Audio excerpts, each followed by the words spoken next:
It's time to update you about Europe's best and worst performing P2P lending platforms. By the end of this video, you can tell exactly which platforms deliver on their promises and which platforms are not worth it based on their poor performance. If you are considering investing in P2P loans, the performance of the loans is crucial as it makes the difference between making a profit or losing your money. If a platform's portfolio is not performing well or the default rate is higher than the interest you earn, you will earn much less return than advertised or even lose money. Today we will present fresh, publicly available data about the performance of popular European P2P lending sites. You can use this information to expand your position on best platforms or avoid investing in platforms that perform poorly. Mintos, Estate Guru and Peerberry continue managing the highest portfolios. There has not been much development on Mintos. Funds in recovery have slightly decreased. Based on the latest data, we can see that Peerberry's efforts to recover war-affected loans are more significant. The platform lowered its funds in recovery by 0.44% compared to July. What has not decreased are the funds in recovery on Estate Guru. While the platform published some information about loan recoveries, the total amount of defaulted loans increased slightly. Some of the members of our community also sent us statistical data from two platforms, namely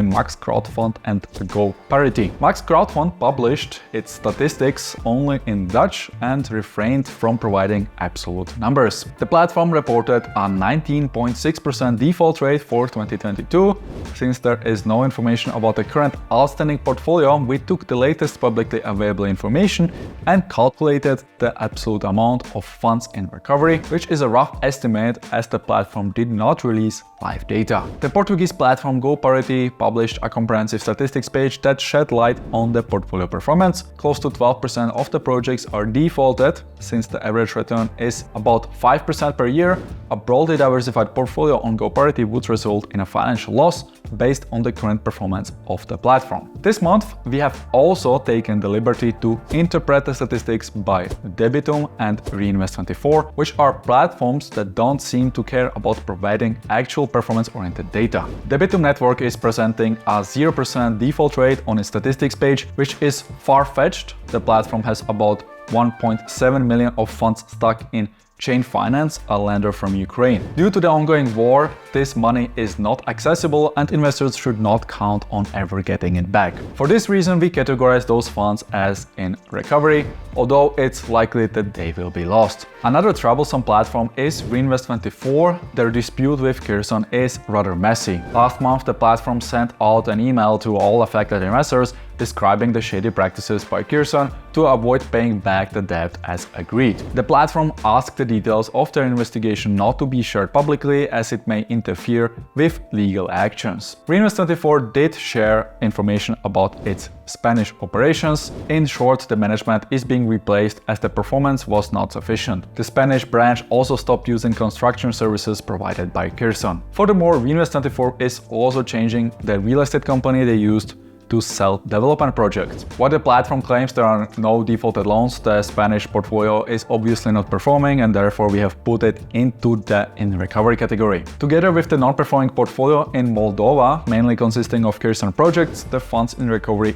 on Reinvest24 increased to 51% this month, making Reinvest24 the worst performing platform. Let's now talk about the best platforms in August. Based on publicly available data, Robocash, Escated, Inrento and Crowdpeer have the best portfolio performance. It's worth mentioning that Robocash has not updated its statistics at the time of recording, so we had to use outdated information. Inrento and Crowdpeer experienced the most significant growth in the portfolio under management this past month. The portfolio on Landa has improved and income is currently facing cash drag due to the change of investment structure by Vivus in Mexico, resulting in payment delays and low loan availability on the platform. As you can see in this graphic, plenty of platforms don't share any performance-oriented data, which means that you're essentially investing in a black box. Some of the platforms such as Bondora, Lendermarket, Evenfi or Twino also don't bother to update their statistics regularly. So that's been a quick update from the industry.